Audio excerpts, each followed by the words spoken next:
दूसरे चरण की वोटिंग के बीच सुप्रीम कोर्ट में जो कुछ भी हुआ उसने ईवीएम पर सवाल उठाने वालों की बोलती बंद कर दी।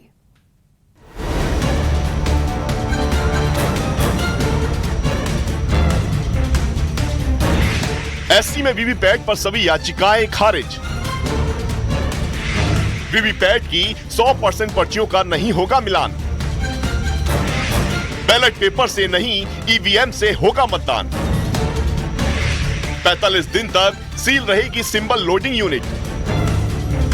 सुप्रीम कोर्ट के आदेश के बाद वो याचिकाएं अब खारिज हो चुकी हैं जिसमें बैलेट पेपर से चुनाव कराने की मांग की गई थी और वीवीपैट की 100% पर्चियों की गिनती की मांग की गई थी।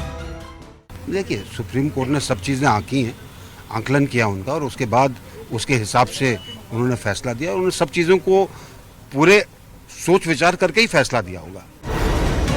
2 दिन चली सुनवाई के दौरान सुप्रीम कोर्ट ने साफ कहा है कि चुनाव आयोग ने अदालत में सारे संदेह दूर किए। हर चीज पर अविश्वास नहीं जताया जा सकता।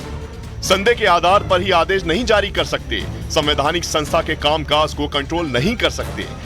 लेकिन इस दौरान कोर्ट ने यह भी बात कही कि सिंबल लोडिंग यूनिट को 45 दिन तक सील रहने दिया जाए और अगर किसी उम्मीदवार को ईवीएम में गड़बड़ी का संदेह होता है और वो वेरिफिकेशन की मांग करता है तो सारा खर्चा उसे ही उठाना होगा। इस दौरान अगर ईवीएम में छेड़छाड़ पाई जाती है तो सारा खर्चा वेरिफिकेशन की मांग करने वाले उम्मीदवार को वापस किया जाएगा। उम्मीदवार इस वेरिफिकेशन की मांग नतीजों की घोषणा के 7 दिनों के भीतर लिखित रूप से कर सकते हैं। सुप्रीम कोर्ट के आदेश का हम लोग सब पालन करेंगे, लेकिन होना चाहिए 100% वीवीपैट की गिनती होनी चाहिए। दरअसल सुप्रीम कोर्ट में चुनाव आयोग ने दलील दी थी कि ईवीएम एक स्वतंत्र मशीन है, इसे ना तो हैक किया जा सकता है और ना ही इसमें छेड़छाड़ संभव है और ऐसा ही चुनाव आयोग पहले भी कहता आया है। EVMs are 100% safe, 100% sure, we know now. जाहिर है अब उन सवालों पर विराम जरूर लग जाएगा जो सवाल विपक्ष की तरफ से ईवीएम की अविश्वसनीयता पर उठाए जा रहे थे। वहीं अपने दर्शकों को बता दें कि आज कांग्रेस की केंद्रीय चुनाव समिति की बैठक होनी है और बैठक में अमेठी और रायबरेली लोकसभा सीटों पर उम्मीदवारों के नाम पर फैसला हो सकता है। ऐसे में अमेठी से राहुल गांधी और रायबरेली से प्रियंका गांधी के चुनाव लड़ने की अटकलें लगाई जा रही हैं। हालांकि अमेठी और रायबरेली के लिए नामांकन 26 अप्रैल से शुरू हो चुका है। कांग्रेस सीईसी की बैठक में आज पंजाब की लोकसभा सीटों पर भी उम्मीदवारों के नाम तय हो सकते हैं।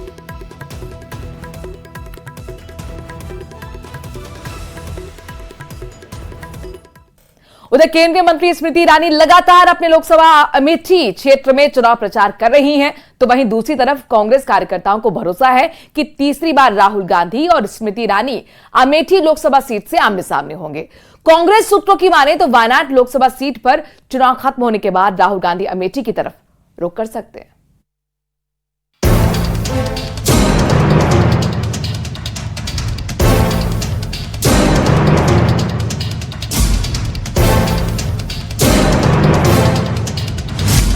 क्या राहुल गांधी फिर अमेठी से लड़ेंगे चुनाव?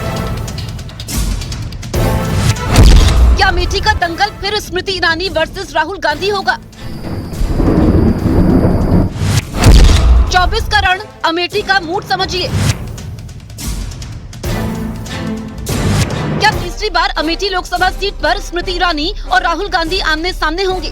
क्या राहुल गांधी अपने परंपरागत सीट अमेठी से लोकसभा चुनाव लड़ेंगे? ये सवाल हर किसी के जहन में है। 2019 में राहुल गांधी को चुनावी पटकनी देने के बाद एक बार फिर 2024 के लोकसभा चुनाव में केंद्रीय मंत्री स्मृति ईरानी गांव-गांव में जाकर सभाएं कर रही हैं और राहुल गांधी पर करारा वार कर रही हैं। आज अगर हम गांधी परिवार से कहें मुसाफिर खाना कहाँ है और मटियारी जी का गांव कहाँ है, बता पाएंगे? अगर आज हम कांग्रेस के दिल्ली के नेताओं से कहें ये बताओ भेटुआ कहाँ है, भादर कहाँ है, बता पाएंगे? सिंहपुर कहाँ है, संग्रामपुर कहाँ है, ये बता पाएंगे? हलियापुर कहाँ है और हरिहरपुर कहाँ है, बता पाएंगे? अवधेश जी आपका नाम हिंदी में लिखकर उनके हाथ में दे दें, पढ़ पाएंगे? स्मृति ईरानी पूरी तरह से कॉन्फिडेंट है कि इस बार अगर राहुल गांधी अमेठी आते हैं तो उनकी हार 2019 की हार से बड़ी होने वाली है। 5 सालों में 3,765 घर बने हैं। पूरी अमेठी लोकसभा क्षेत्र में 1,14,000 गरीबों के घर बने हैं 5 साल में, जिसमें से 2 साल कोरोना का था, मतलब काम करने के लिए मेरे पास 3 साल था। कांग्रेस पार्टी 15 साल लापता सांसद के माध्यम से 10,000 घर भी बनाई थी क्या? हम 3 साल में 1,14,000 घर बनवाए हैं। इस बार भी स्मृति ईरानी गांव-गांव जाकर छोटी-छोटी सभाएं कर रही हैं और इन सभाओं में गांव की महिलाएं ज्यादातर स्मृति ईरानी को सुनने के लिए आ रही हैं।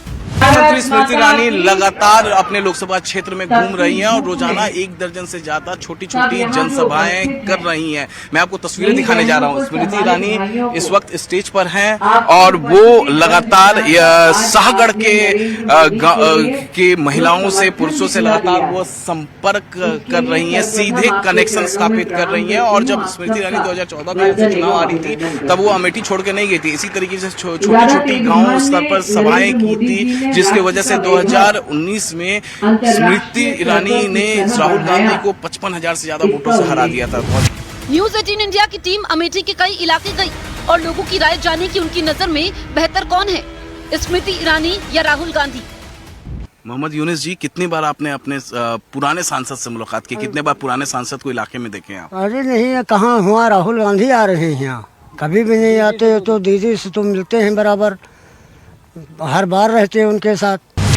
2019 में स्मृति ईरानी ने जैसे ही अमेठी से राहुल गांधी को चुनाव में शिकस्त दी, उसके बाद स्मृति ईरानी समझ गई कि अगर अमेठी में बने रहना है तो लोगों के बीच ही रहना पड़ेगा। जिन महिलाओं से स्मृति ईरानी ने मुलाकात की, उन महिलाओं से न्यूज़ 18 इंडिया ने भी बात की। कांग्रेस सूत्र बताते हैं कि वायनाड का चुनाव खत्म होने के बाद राहुल गांधी अमेठी की तरफ रुख करेंगे और यही वजह है कि अमेठी की कांग्रेस कार्यकर्ताओं ने सबसे पहले राहुल गांधी के घर की साफ सफाई करवा दी। वैसे अमेठी की कांग्रेसी कार्यकर्ताओं को उम्मीद है कि राहुल गांधी जरूर अमेठी से चुनावी पर्चा भरेंगे। दूसरी तरफ कांग्रेस के कार्यकर्ता लगातार डोर टू डोर घूम रहे हैं और कांग्रेस के मैनिफेस्टो को अमेठी के लोगों को समझा रहे हैं। कांग्रेस के जो कार्यकर्ता हैं वो कांग्रेस के जो मैनिफेस्टो है उसे लेकर डोर टू डोर जा रहे हैं और पूरी तरीके से तैयार हैं। ये जब पूरा मैनिफेस्टो दिखाइए, कांग्रेस का गारंटी कार्ड दिखाइए। ये देखिए, ये देखिए, जरा इसको सीधा करके दिखाइए कि किस तरीके से कांग्रेस का गारंटी कार्ड। और कांग्रेस ने यहाँ रणनीति बदली हुई है। क्या राहुल गांधी आ रहे हैं कि नहीं यहाँ से चुनाव लड़ने? जी आ रहे हैं। कोई सूचना आई है आप लोगों के पास? नहीं, सूचना नहीं आई है। आएंगे, चुनाव लड़ने आएंगे आप। राहुल गांधी अमेठी से चुनाव लड़ेंगे या नहीं, ये तो जल्द ही साफ हो जाएगा। लेकिन सौभाग्य की एक बात, अमेठी में स्मृति ईरानी का पलड़ा भारी दिख रहा है।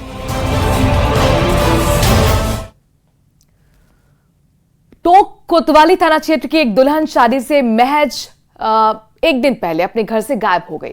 इसका पता लगने के बाद परिजन और आसपास के लोगों ने इधर उधर तलाशा। युवती के नहीं मिलने पर वो कोतवाली पहुंचे, हंगामा खड़ा किया, रोड तक जाम कर दिया। मामले की गंभीरता को देखते हुए 3 थानों की पुलिस के साथ अतिरिक्त पुलिस जाब्ता तैनात कर दिया गया। पुलिस और प्रबुद्ध लोगों ने हंगामा कर रहे लोगों को समझाकर थाने से बाहर हटाया, लेकिन आक्रोशित परिजनों के साथ समाज के लोगों ने 5 बत्ती के बाद जाम लगा दिया। परिजनों का कहना है कि आरोपी युवक उनकी लड़की को बहला फुसला कर ले गया। शनिवार को लड़की की शादी होनी है, ऐसे में उसे जल्द से जल्द बरामद कर उन्हें सुपुर्द किया जाए। लड़की के नहीं मिलने पर आगे भी प्रदर्शन जारी रखने की बात कही गई है। फिलहाल पुलिस अब लड़की की तलाश शुरू कर चुकी है। चारों लोग को यहां पर हिरासत में लिया गया है और उनसे अब पूछताछ की जा रही है।